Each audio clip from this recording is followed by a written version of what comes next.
Mais le monstre, c'est quoi? C'est la justice. C'est la justice qui n'a pas voulu regarder ses enfants. Mais je crois que c'est une bonne chose que cette libération de la parole, et le gouvernement a décidé de faire des droits de l'enfant une de ses priorités. Tu parles bla bla bla, bla bla bla, bla bla bla. Je vous parle d'un problème qui prend des proportions gigantesques en Europe et dans le monde. De la production de photos de crimes réels qui impliquent principalement des enfants. Les statistiques françaises démontrent qu'il y a environ 3% de la population touchée, ce qui fait que dans un pays comme la Belgique, un nombre de 300 000 personnes et environ 22 millions au niveau de l'Europe.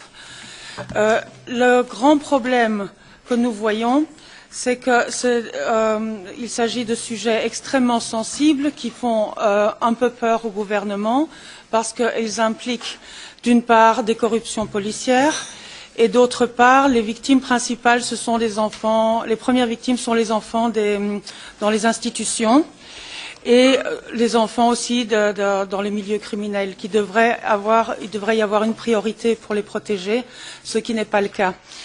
Et on constate que ces affaires sont classées véritablement secret d'État dans des dossiers séparés.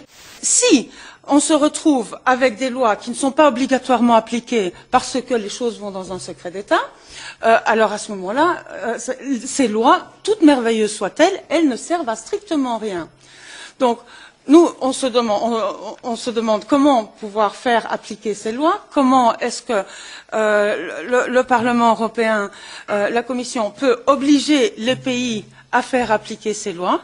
J'ai moi-même eu un dossier où je suis arrivée à la police. La police ne pouvait pas accéder à ma propre plainte, tout ça en disant que ça avait été fermé par un code. Et ma plainte, le code était pour les affaires, il m'a dit, susceptibles de faire basculer l'État. Eh bien, j'ai eu la stupéfaction de voir que ma plainte a été classée faute d'éléments et je n'ai jamais pu savoir quels étaient les éléments qui étaient susceptibles de faire basculer l'État parce que je n'ai même jamais eu droit à avoir accès à ma propre plainte. Il a apporté à la justice le fichier Zandvoort en 1998 et c'est un fichier, c'était le premier fichier qui a démontré l'existence de l'exploitation sexuelle d'enfants. À l'époque, il a été félicité par le président du Parlement européen pour avoir fait la lumière sur ces crimes. Les plaintes ont été classées partout. Il n'a jamais été interrogé sur ces faits, sauf 2-3 fois. Et il y a 88 539 photos, autant de victimes. Partout on voit dans ce dossier, il y a des victimes. Par exemple, madame qui est à côté de moi, elle s'est retrouvée en prison. Pourquoi? Parce qu'on n'a pas voulu reconnaître une analyse de laboratoire qui faisait état que son fils avait une maladie vénérienne à l'âge de 7 ans. Eh bien, non, c'est elle qui était folle et c'est elle qui s'est retrouvée en prison. Alors, de prison, je suis restée du 1er avril 2004, j'en ai fait beaucoup, jusqu'au 31 décembre 2004. Et le 1er janvier 2005, ils sont arrivés avec des infirmières, j'étais toujours calme et posée, ils m'ont sauté dessus, ils m'ont attaché sur un brancard pour m'interner et me droguer de force et me faire une chimiothérapie qui me laisse des séquelles. Chimiothérapie, vous avez un cancer? Je n'ai pas de cancer.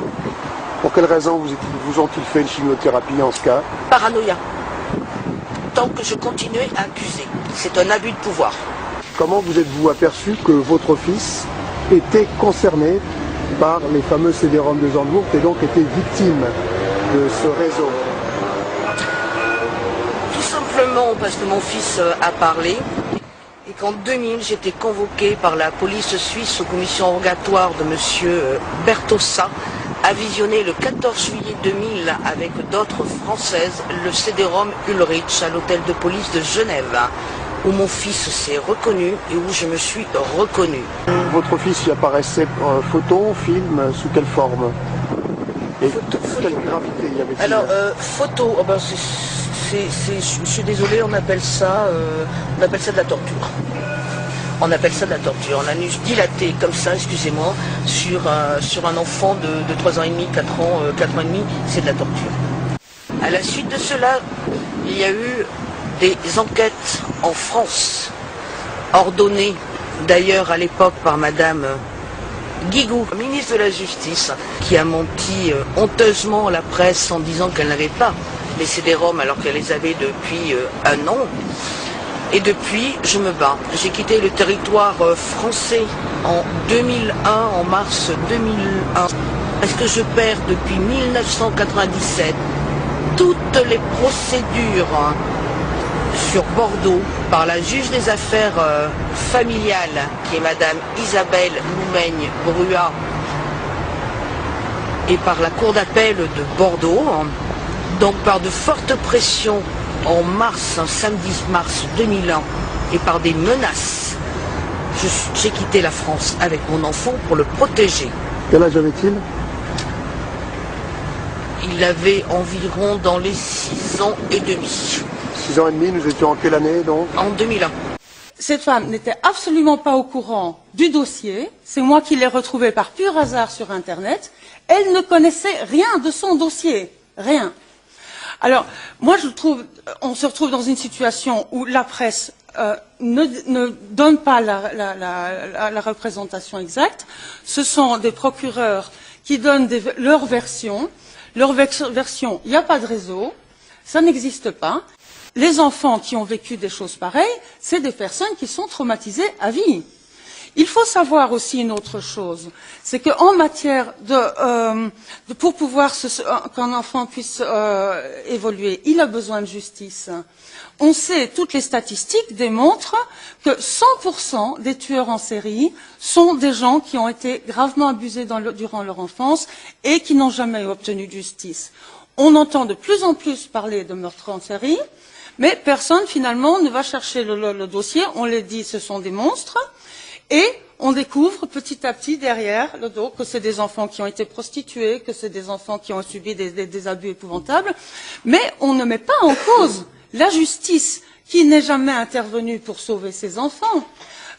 On voit constamment, oui, on parle du monstre, mais le monstre c'est quoi? C'est la justice. C'est la justice qui n'a pas voulu regarder ces enfants. Nous, quand on dénonce nos problèmes à la justice, on ne nous répond pas. Par exemple, on a aussi différentes problématiques dans les réseaux pédocriminels qui ne se trouvent pas dans n'importe quel dossier. Internet vous a complètement anéanti les frontières. Donc c'est dans la vente, pas dans la production. La production, ça se fait au niveau local, mais la vente, ça se fait sur Internet. Donc les frontières, on peut les oublier. Le résultat, vous vous retrouvez avec des dossiers dans 36 pays différents. Quand il y a un pays comme la Belgique, qui est un scandale pour l'Europe, retient la partie française du réseau, a été jugée en l'absence d'environ 80 000 pièces. Les 80 000 pièces, on sait qu'elles existent, puisque nous les avons déposées. Et madame a été condamnée à la prison en l'absence de 80 000 pièces à son dossier. Alors c'est quand même assez extraordinaire.